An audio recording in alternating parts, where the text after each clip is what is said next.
You can hear him. Hello, ladies and gentlemen. We welcome you to talk with Mimi Mefo today. This is Sunday, the 26th of July 2020, and we sincerely apologize for the late start of this program. We had some hitches that were beyond our control, and we are glad to have our guests already here present. The past weeks in Cameroon have been marked by outcry from the opposition over what they have so far qualified as a succession plan by the government of President Paul Biya. Meantime, Cameroon is also facing two major crises as we speak: the coronavirus pandemic. It should be noted that the country is the seventh worst hit in terms of infections on the continent, with more than 380 deaths so far. Also, there is a bloody conflict in the country's northwest and the southwest regions of Cameroon. It has continued unabated in the English-speaking regions despite ceasefire calls from worried allies in Cameroon, and also stakeholders from within and without. Now, Penda Ekoka is our guest for today's good day to you, and thank you so much for joining us today. Good afternoon, Mimi. How are Good you? afternoon. Thank you. I'm fine, and hope you too. Okay. Yes, absolutely. Well, you are the founder of and leader of ACT, which is known in French as AGI. Yes. It is a cross-generational advocacy group bringing together associations, civil society actors, with a principal goal of promoting the well-being of citizens in Cameroon and influencing policies within the government circles. Am I correct? You're absolutely correct. And That's you are also correct. an ally. You are also an ally of Professor Maurice Kamto, who is the leader of the opposition party, the MRC political party in Cameroon. Yes. And you were you are an advisor of President Paul Biya for 10 years, close to 10 years, because that was between 2000 and that was for 10 years. Am I correct? 8 years. Close to 10 years. Yeah, close to 10 years. 2 years might make a difference, you see. So it's 8 years, from 2010 to 2018. Yeah, like I said earlier, you are an ally of Professor Maurice Kamto, and you have been managing this coronavirus survivor initiative initiated by the Cameroon Renaissance Movement Party. So far, you've contributed a lot of money. Cameroonians at home and abroad have been contributing a lot to be able to assist the vulnerable population back home to ensure that the coronavirus spread is contained.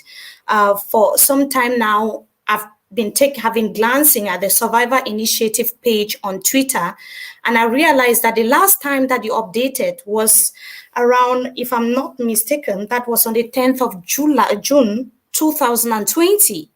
What have you been doing all this while with this project? First of all, I would like to correct something. The initiative, this initiative was not launched by CRM or MRC, whatever you would like to call it. It was actually launched by Professor Maurice Kamto as a citizen, who is so out of his sensitiveness about the suffering of his compatriots. Because if you try to make confusion between MRC or CRM and the personality of Professor Maurice Kamto, then you can see all the trouble that the authorities were trying to get us through.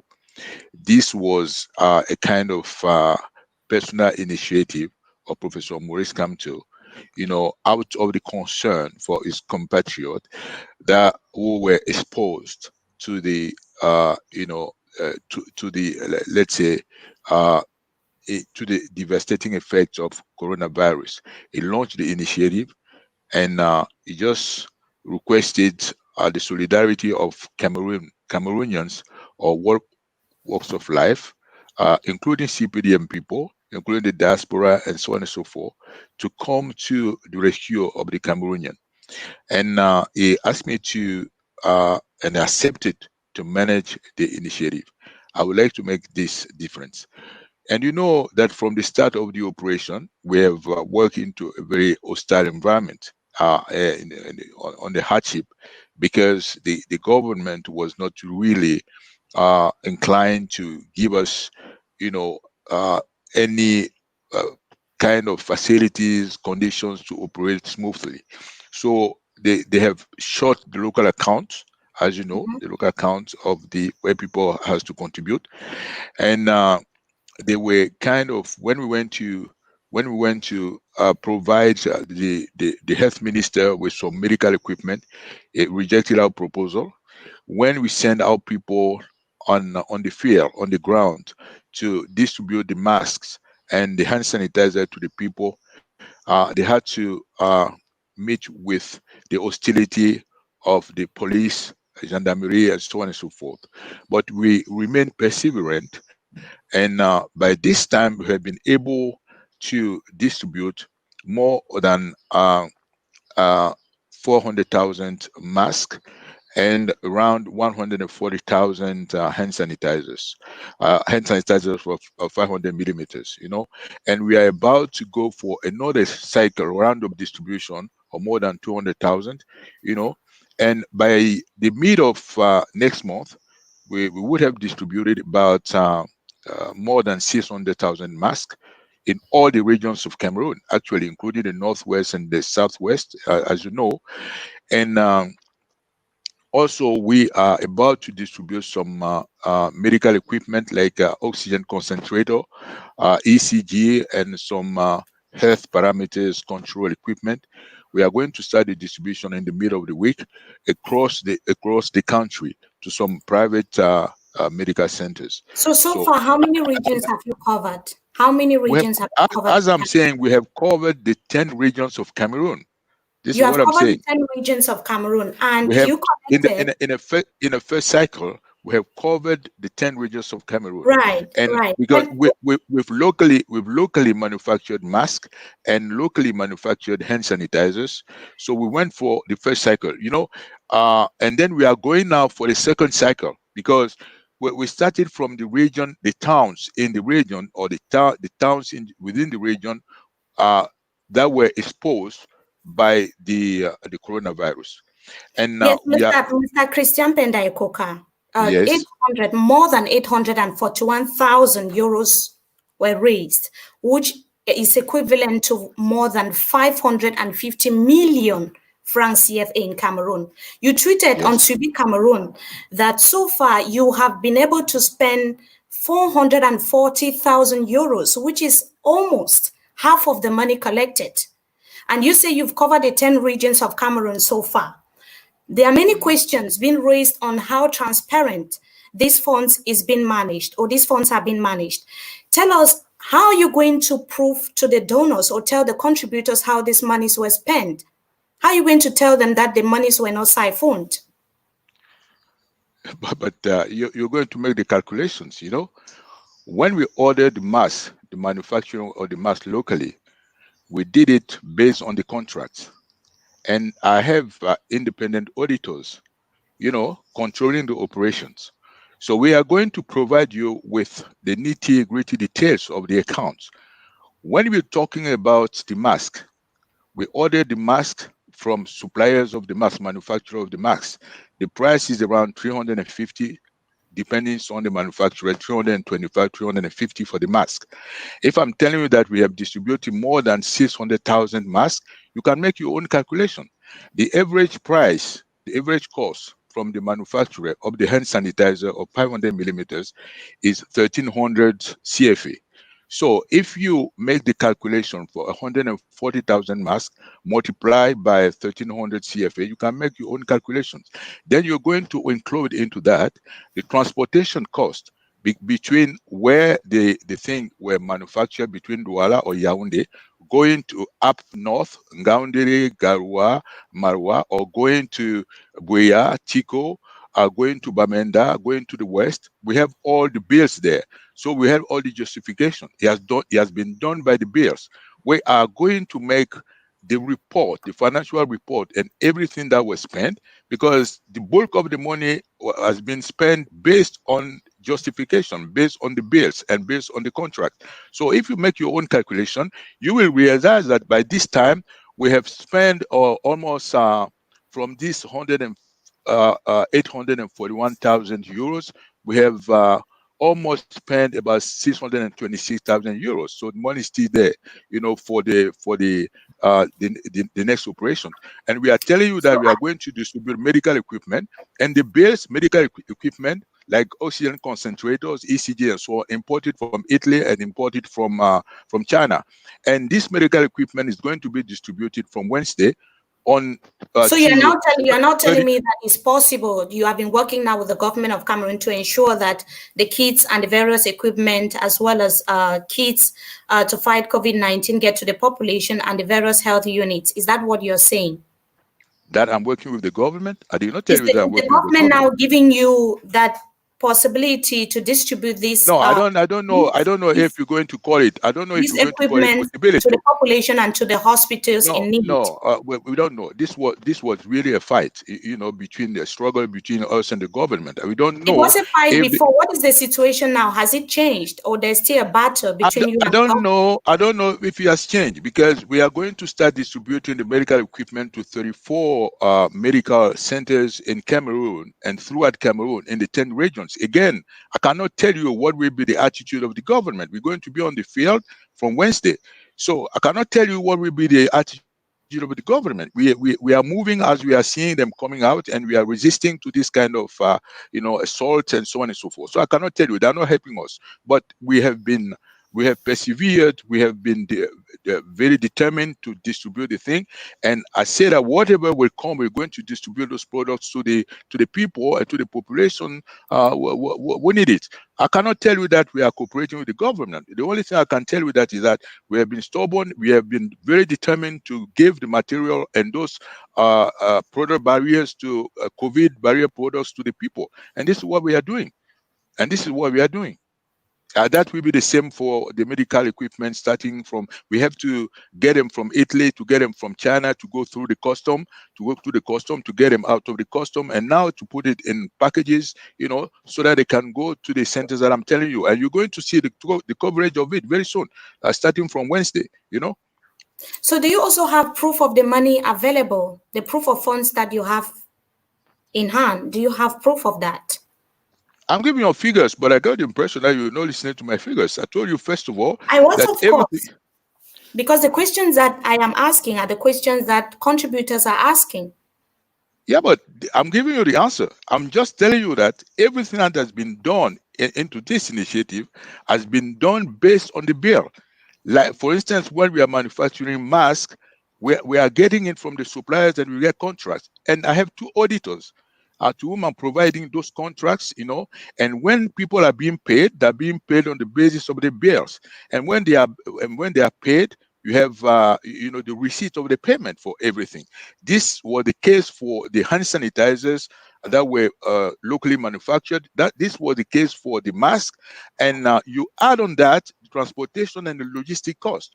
Everything of this, when you're getting a lorry to get the product from Douala, from Yaoundé to up north, you're doing it by a lorry and a truck, and you get the contract with the lorry, and so on and so forth. So, as I say, when I made the first report, I think a month after the distribution, I gave figures there. The figures at that time was 440,000, but the figures now has moved up because we have done more than that, and the figures today is 626,000. And you can see that what was received is 841,000 to 161 euros. So, just to tell you that, but you're going to have the So detailed reports of you've spent everything. more than 300,000 so far.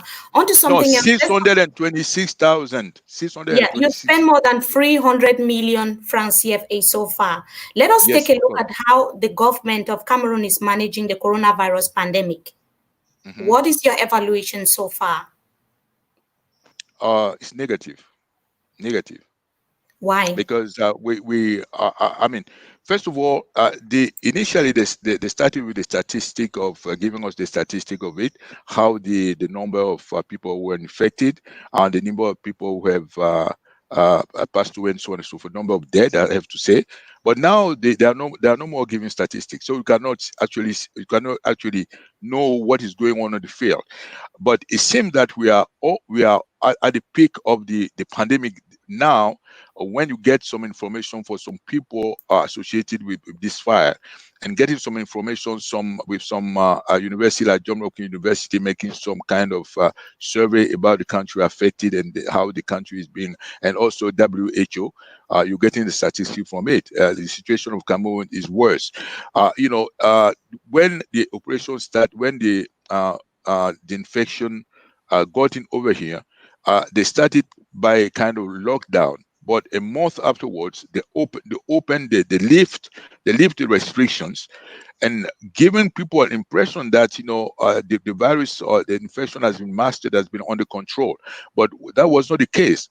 And when you send people this kind of signal, they tend to be kind of lose the control on themselves, not wear the mask and so on and so forth. And these have some negative consequences on the behavior of the people. And that's why you can see that the numbers is going up, the number is going up, number is increasing. But at the same time, you have no more statistics from the government, and this is deplorable. This is not good. That's why I'm talking about negative. And also in terms of the support, because as you know, the economic activity slowed down, and through this you're going through a kind of economic recession. As you know, the tomato producers in the West, in the Noon region, has been complaining because they're finding themselves, because the borders have been closed, and they're finding themselves with a lot of tomatoes, so they're dumping tomato into the market. You have the same thing within the poultry sector, and you're having the same thing for some other, businesses, and normally you should have expected the government to provide support to the businesses and to the households. That's why you have Mr. Penda Ekoka, are you not criticizing government's actions now because you are with the opposition? Would you have said the same thing if you were within the government? No, but of course, go through my lifetime. I spent 8 years in the government. I've been in Cameroon for 42 years now when I came back from my study abroad. And you will see that I have been very critical of this government. Everything in my life is written. I've written a lot of articles, and you still remember that at the end of 2016, when the Anglophone crisis, kind of outbreak there, I was among the first one, maybe the first people to have committed an article. And the title of my article was "The Anglophone Crisis: A Historic Opportunity to Build Inclusive Leadership and Institutions in Cameroon."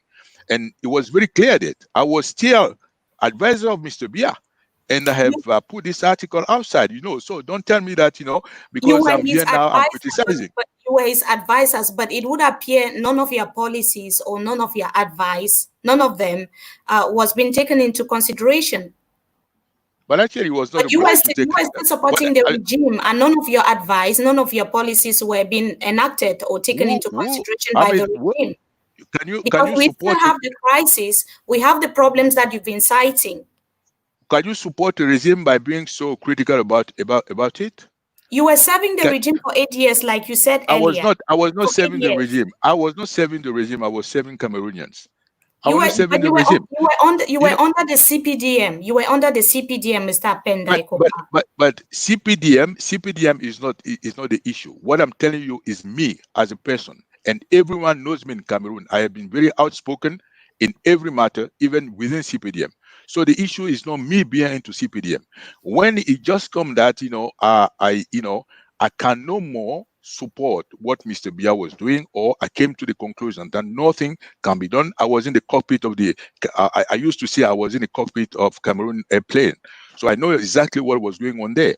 Before being the advisor of Mr. Biya, I was very critical about what he was doing. When they asked me to go and advise him, if I have to refuse that proposal, people would have told me that this man has been very critical of this system. Now they're calling him to go and give his advice. It doesn't go. So I give it a try. And when I went there, I continued to do my job of, clearly saying, and everything that I have done there is written. The notes were written. People around me know exactly what I was giving Mr. Biya as an advice. He was free to take my advice. You're only an advisor. If someone doesn't take your advice, then you draw your conclusion, and I draw my own. Is that why you had to leave the regime and be an ally of the MRC, the Cameroon Renaissance Movement Party? Of course, and I think you interview me. Sometimes just before my decision not to support Mr. Biya, and I put it clearly that I'm not going to support him. I mean, I don't see you have 2 or 3 persons who have done what I did, being a close advisor of Mr. Biya and deciding not to support him and to support some other one. You can make the testimony of that also. Now, Professor Maurice Kamto, in an outing weeks ago, said that the President Paul Biya regime is grooming a successor. Several protests have also held abroad in countries like the UK, France, Germany, to denounce a possible succession plan in Cameroon. What is your take on this? No, what we want, we were just trying to defeat the purpose. You can see this. We don't want to be put before the fait accompli. That they will go through it. That's why right after the election, we have started to denounce this kind of succession plan, and we wanted to defeat the purpose. We didn't want to be as you as Cameroonian and some other Cameroonian and even the international community will just be put de facto between a fait accompli. So what we have to do is to denounce it. Actually, what we are saying is that the root cause of Cameroon, problem, why Cameroon into this chaotic situation for almost 40 years, because we are living in a kind of political system where all the total political power have been concentrated in the hands of a single person without a system and check and balances. And at the core of this system, you have an electoral process that has been rigged, has been biased, has not enabled Cameroonians to freely choose, the leaders. Leaders who might be accountable to the people periodically through election. This is the main cause of the problem of Cameroon. That's why we are not progressing economically and socially. And you have every indicators there showing that Cameroon has failed. This leadership has failed on every sector, as you can see. But actually, what we are saying and what is our major request is that we will go to the election, but providing that the electoral system is really reformed, not to be more under the control of just one man, Mr. Biya. That's all. And I think the international community has called, Mr. Biya, urging him to reform the electoral system in a very consensual manner, so that it can be transparent, it can be credible, it can be reliable. But he's not doing it. That is same thing when we decided to boycott the municipal election and legislative election of 9 February 2020. People were surprised, but we said that no, you cannot actually kind of blaming the electoral process, saying that the election is rigged, saying that the election is biased, saying that the electoral system is biased and it's under the control of one man, and going into that election. And the international community calling upon Mr. Biya to reform the electoral system, and that when this electoral system will be reformed to make it much more transparent and credible, we'll go to the election. So this is it. The art of the process is that we are ready to go to any election. We are not fearful of the election, but you want to go into an electoral process which is reliable, which is credible, which is transparent. That's our position. This is it. As somebody, I come back to the question about a succession plan by the current regime. As somebody who's worked with President Paul Biya, is that something that the regime can do? Do you think he can do that? Yeah, any regime can do it. You know what is happening in Africa. This position of the presidential position, hyper-centralization of the presidential, what I call hyper-centralism or hyper-centralization of the presidential position is very strong. And if you are not very careful about this, you can be put before a fait accompli that is going to organize the succession. What is happening today in Cote d'Ivoire after the pass away of the former Prime Minister, Koulibaly, is that people are fearful of Mr. Ouattara, going for a third term, despite the fact that the Constitution is prohibiting it. You see what I'm saying? So you can always do that. What's happened in the DRC was all the same. Someone else when the won the election, and because the Kabila in the position was able to do some, to kind of rig the situation and do it all the way. So we need to be very, preventive. We need to be very anticipative, and we need to be very alert on what can be done. That's why we're spending time to denounce every possibility, every scenario that can go into that direction. If you don't do it, then you do a mistake. Don't trust those people in the position where they are. You have to denounce this kind of thing. You have to denounce the occurrence of this kind, the happening of this kind of thing. That's the only way you can do it. And you have to make population very very conscientious and very conscious of what can happen in the situation that they are facing, because anything can be done. And when it's done, it's done. You will just be put before the international community, or the local community. We just be put before the fait accompli, and it will just be a matter of saying that, okay, we're going to take 2 years to correct this thing or to correct the other thing, but that will already happen. This is it. Now, This is a Mr. possible scenario. Yes, Mr. Penda Ekoka, let's now come to the Anglophone crisis and government management of the armed conflict in the two English-speaking regions of Cameroon. In 2017, when the crisis escalated, you proposed federalism and dialogue as concrete solutions 4 years after the crisis started, because we are almost 4 years into this crisis. Do you still think that federalism is the solution? Yeah, I think federalism is the solution. It's not. I mean, we are not separatists. We love Cameroon. It is, and I will tell you one thing. I did not need that crisis to see about the marginalization of the Anglophones. And I've been written, well before 2016. I have note, warning Mr. Biya, for instance, about the public signs in the nation's capital, where you find that the sign is solely written in French. And I used to tell him that this has to change. This, after all, Yaoundé, the nation's capital, is the projection of the whole country. But at the same time, you can see how the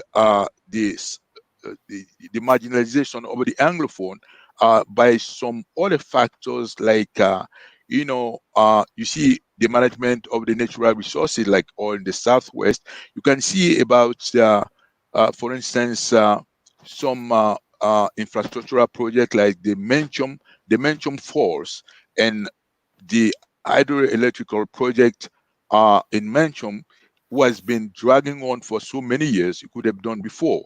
And for me, even the Limbe and the Tico harbors, Limbe and Tico ports, this could have been done before, So I can see all of this being like kind of marginalization.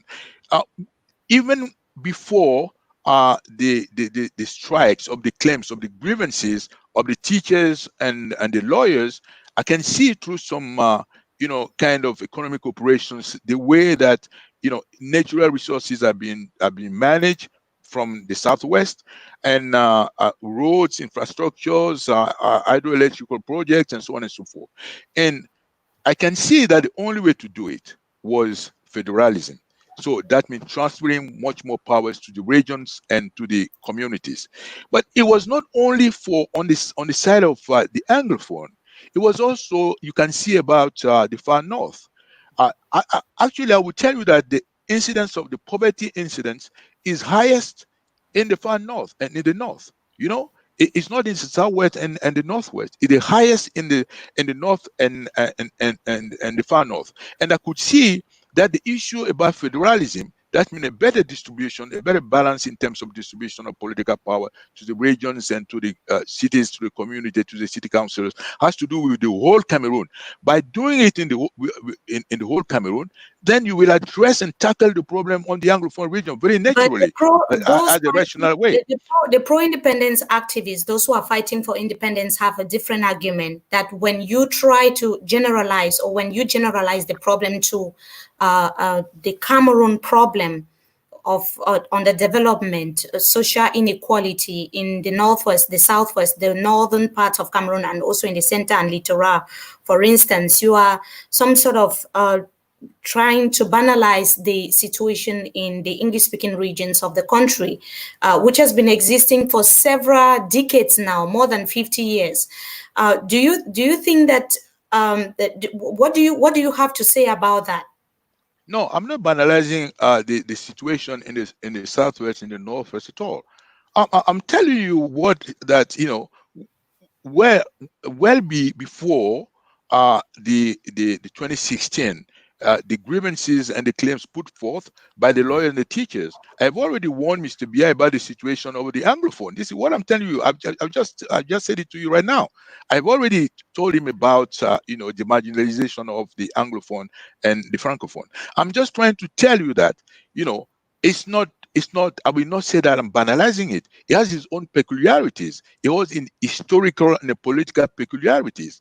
But what I'm trying to say is that at the same time that I'm looking at this problem on with the special sensitivities of the Anglophone area, the south end and the north and the northwest, the south end and northwest, I'm also telling you that the issue of I would say which is correlated, because many researches have been done about the development, and they have found what that there is a strong correlation between the nature of political institution and the dynamic of poverty, prosperity, and whatever you can call it. So what you are seeing today, what people are claiming for, what people want to have, I mean, a normal life, fulfill their material life, their intellectual aspirations in the northwest and the southwest. If they So have this, do if you they have think that proper access do you to think that proper if they access to cry, potable waters, proper if they access to cry for education, normal life, proper if they access to cry for normal life, infrastructures and so on. Mr. Penda Yes, Ekoka, if they cry for yes. normal life, better living and working conditions were the problems of Anglophone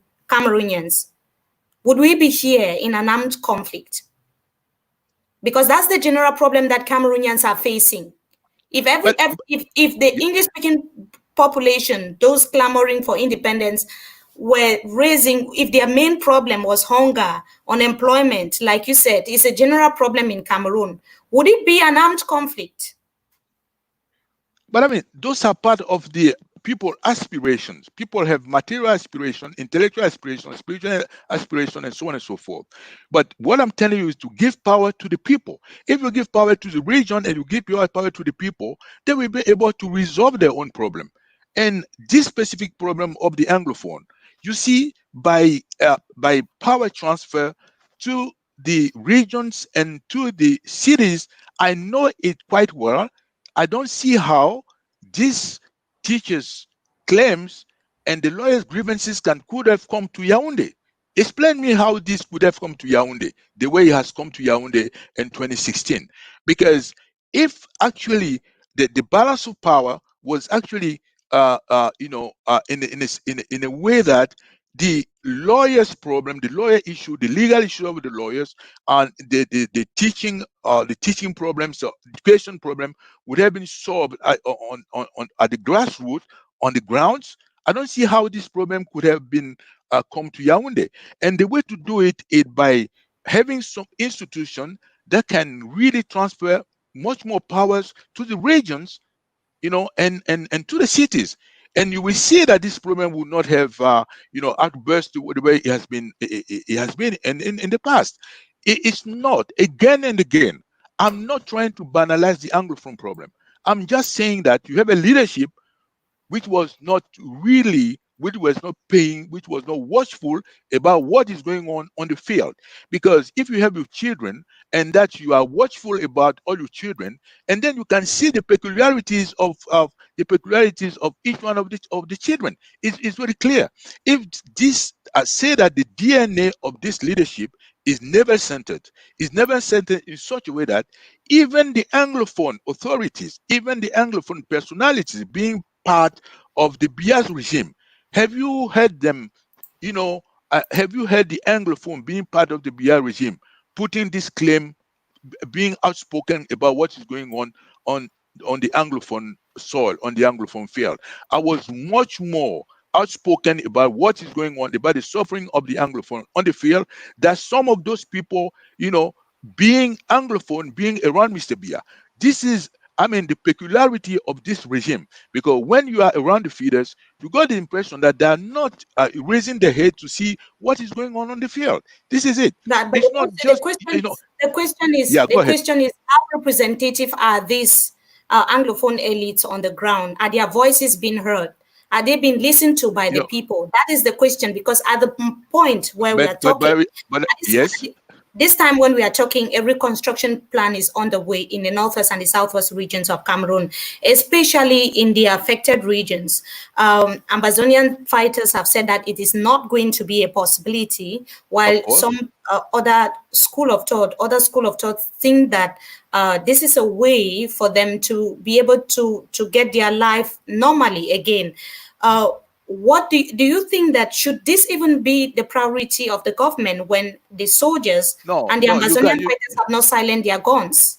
No, you cannot build anything in a situation of war. Of course, you cannot build anything in a situation of war. But let me come back to what we have said. I was in jail, as you know, Mr. Biya, because we have marched on January 26th. We spent 9 months in jail, in prison in Yaoundé and Konenge. And uh, fortunately for us, we were living with Ayuk Tabi Sissoko, Professor Awasum, Professor Fidelis, and so on and so forth. So don't tell me about the number, how many they are. How many those people, how many Ayuktabe they are there? How many people? Ayuktabe, Awasum, it's just because, and Fidelis, is that because they care about the populations. So those people being part of the Anglophone, also being part of the Bia's regime, if they were caring about the population, they can have get together. I did not hear them getting together and putting the claims, to the head of states, or putting them publicly, to say that enough is enough. You cannot just marginalize the Anglophones that way. How many Ayuktabe there are there? I mean, there are not 15, but there are not 1 million people. You just need to have proper leadership, a caring leadership, a leadership that care about people, not a leadership that care about themselves. So So you, it's not about how many Anglophone so were you mean around that Vestavia.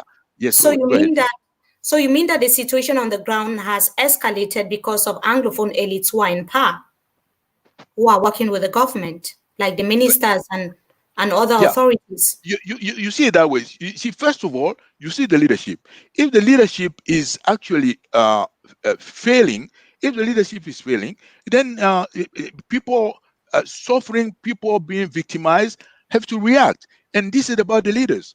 Don't ask my grandma to react on my own place. The same I'm saying it when some French professors are saying that the conditions are not good, and they start criticizing the authority by telling them that, okay, if your conditions is not good, you're not satisfied with the conditions, of course the authority should be to blame. But normally you should get together and go on strike and say that we don't teach anymore if our condition cannot be improved.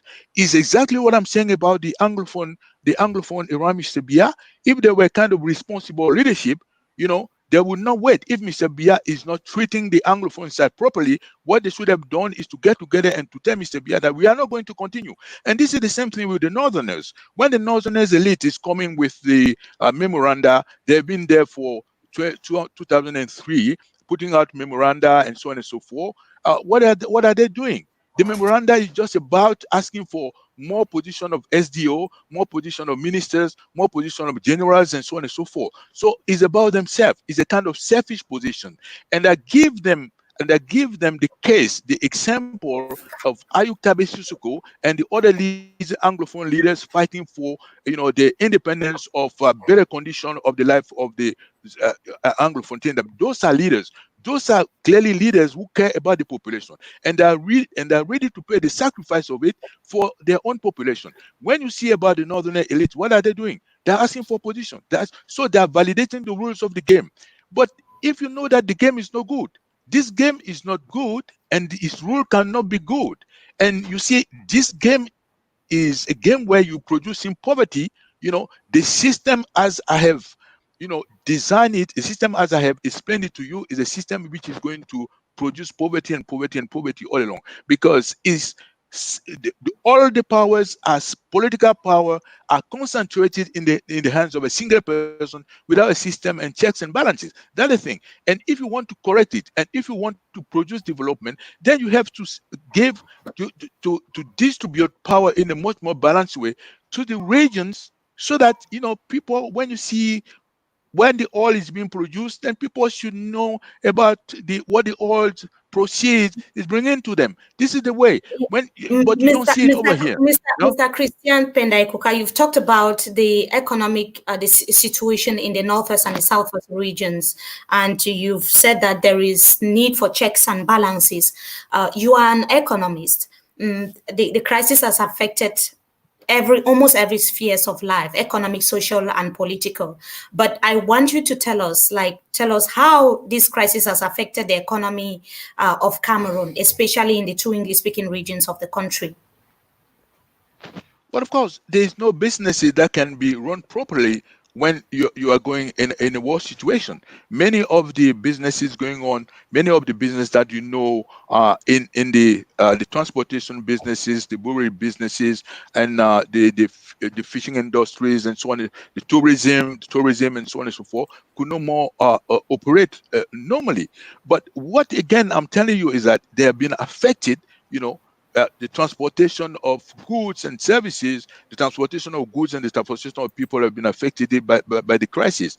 But again, how could you explain to me that a caring leadership, a crisis that started 4 years ago, only as a simple grievances claims of teachers and lawyers without any weapons on the field, has managed to escalate over 4 years, over 4 years, to become an armed conflict, claiming more than 30,000 people, dead, having more than 500 or almost 500,000 people to 1 million people displaced, more than 300 villages burned down. How could you explain that to me? That a kind of crisis without any weapons on the field that outbreak 4 years back can escalate to come to this situation if you don't have a kind of, I would call it, a deficient leadership.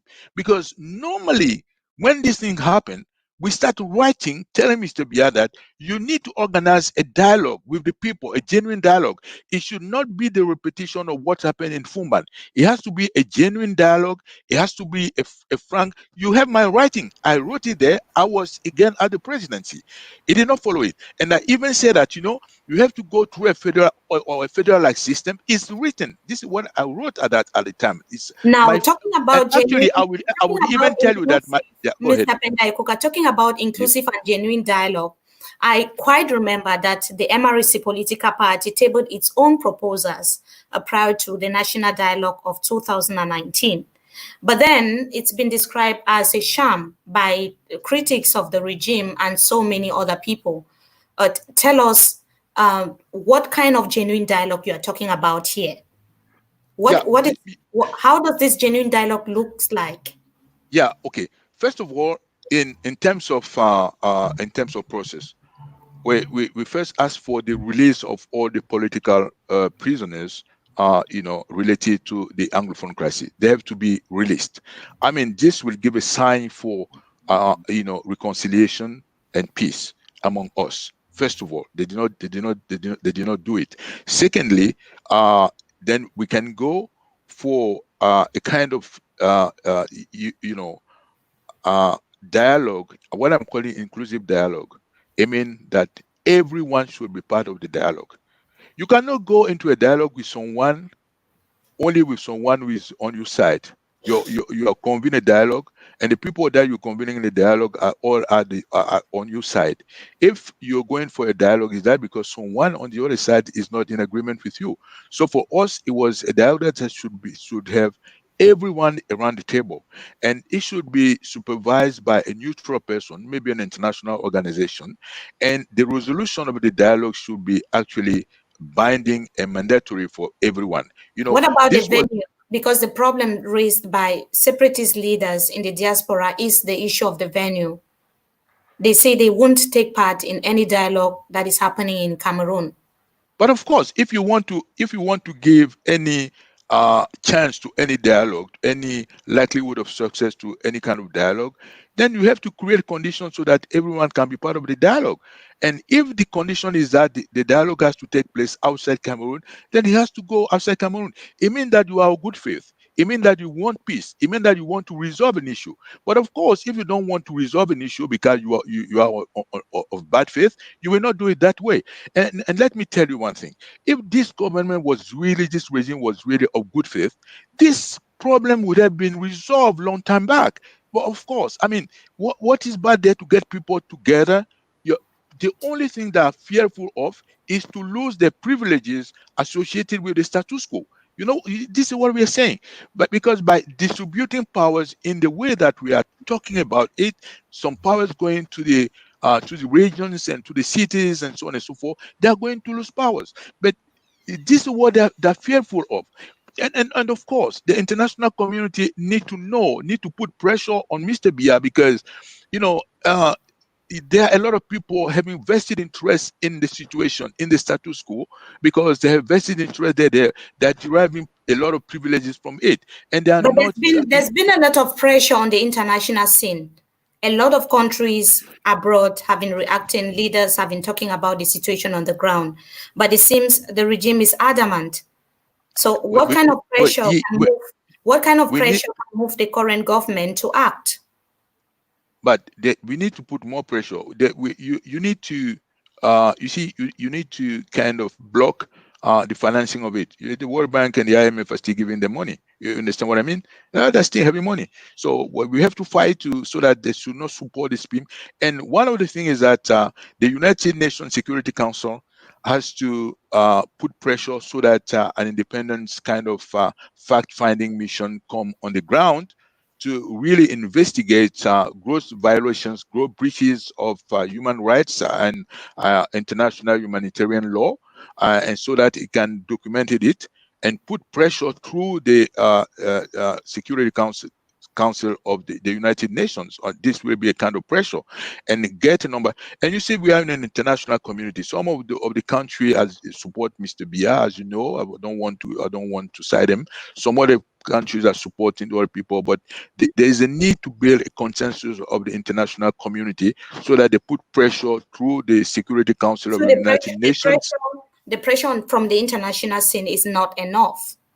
It's not yet enough. That's why I'm telling you about the Security Council of the United Nations, because by the time they were kind of instruct a thorough investigation of the gross violations of human rights and international humanitarian law, and documented it, people will be exposed.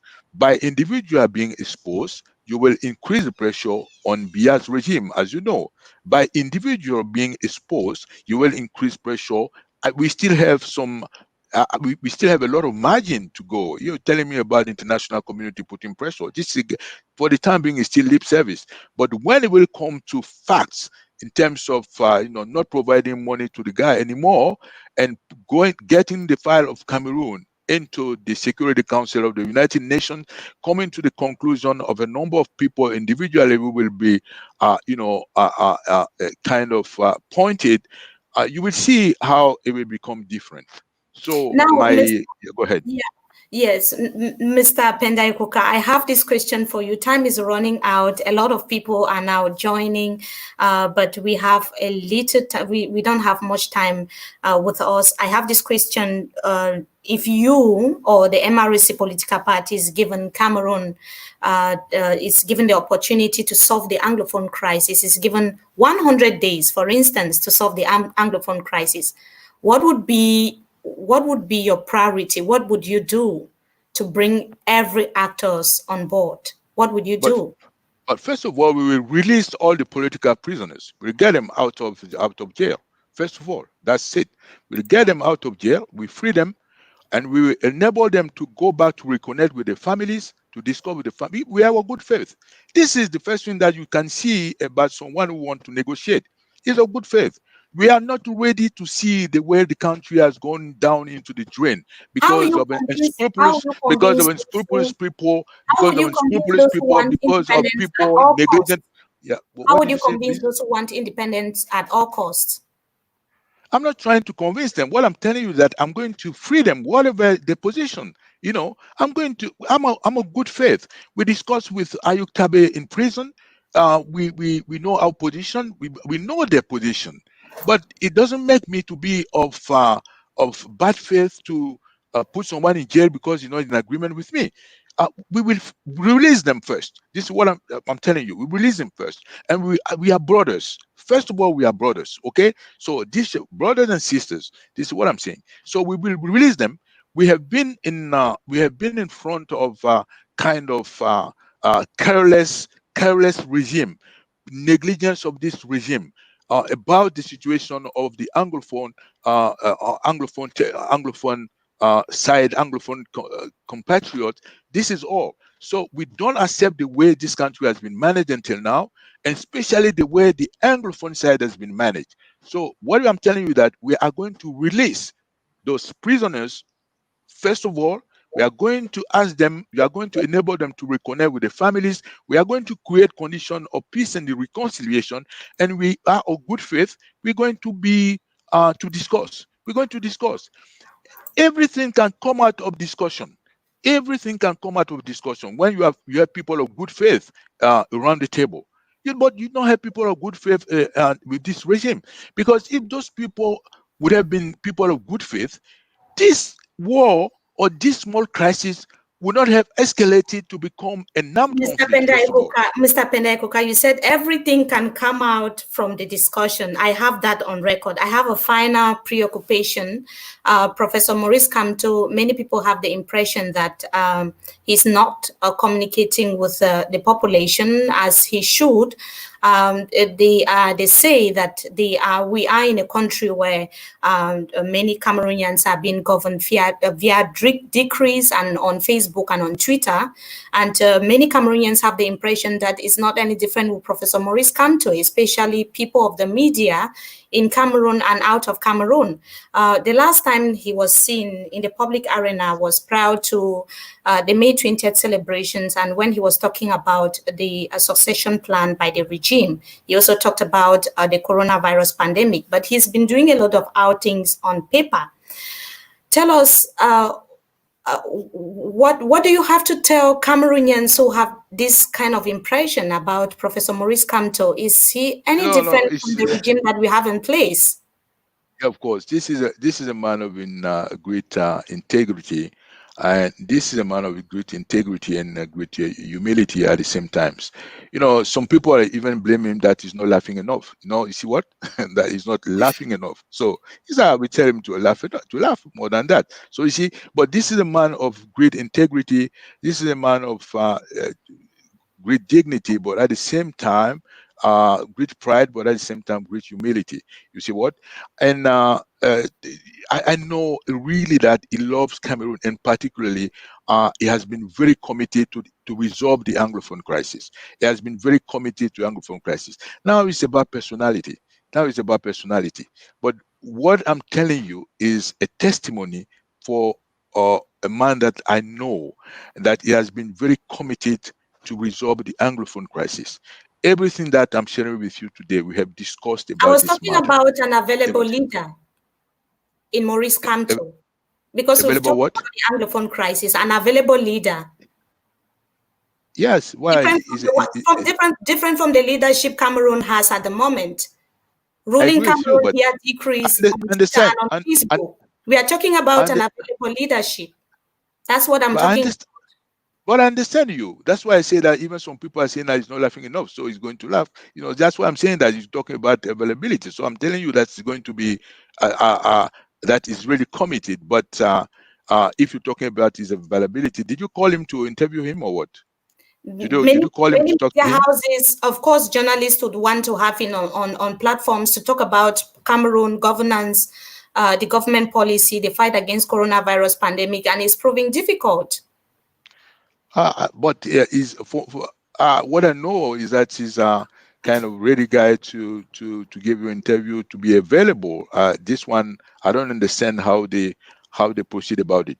You did not even give me 2 calls to have me on you in your studio. No. Now now it seems he's unavailable than you are. And the final question: what is your role within the Cameroon Renaissance Movement Party? Are No, you I'm an not a member. ally or a I'm not party a member member? of Cameroon. No, I'm not a party member. I'm not a member of Cameroon Renaissance Movement. I'm the leader of Act Agir. As you say, you have introduced Act Agir. I don't want to come to that. What interested me, Act Agir, is about raising the consciousness of people, changing the mindset of the people, telling them that take your destiny in your own hands. But in doing so, we're an advocacy group trying to put pressure on the government to change the thing, and we need a political ally to do it. We are not a think tank, because when you are a think tank, you just give some recommendations and nobody follow it. But we want to make sure that when we have some reforms to implement, that those reforms we're going to give them much more likelihood that they're going to be implemented. So So, that's why we need to be so you're an political. So ally. we You're need an to, ally. yeah, we are an ally, and we are engaging into the fight. So after the election, there was no question for me of leaving Mr. Kamto alone. We were allied in the fight to change Cameroon. So it's not only a matter of the election. If you have allied your forces, your strength to change the country, election is only a moment. After the election, you should continue to fight for this cause. And this is the most important cause now, is a cause for freedom. It's a cause for liberating Cameroonians. I used to say only free minds can develop. And well, as far as this is concerned, the task is not over. The duty is not over. So we need to continue to do it. So, and that's why we are still there fighting until this happened in Cameroon for the younger Finally, what generations. are your hopes for Cameroon, Mr. Penda Ekoka? My hope is bright. My hope is bright and it's great. We're going to fight, and our fight will have the result that we are not working for nothing. We are working for result, and we are going to win that fight. Thank you so much for Thank you. joining us on Talk with Mimi Mefo today. It was Thank our you, Mimi. pleasure Thank and you, Mimi. almost pleasure having Thank you you. with us. And hope to Okay. have you some other time again. Thank you and have a pleasant Thank you, Sunday. Mimi. Thank you, Mimi. Hello Thank you to so much everybody there. as well. Bye. And Thank you. to everyone who joined us, we also wish to thank you so much for being part of the show. It started on YouTube. For those of you who joined us on YouTube, we thank you so much for your time, and on Facebook as well. We really do appreciate. We'll come up from time to time with people making headlines in Cameroon and also in Africa. Why not even out of the continent? Until next time, goodbye. Bye-bye. Thank you.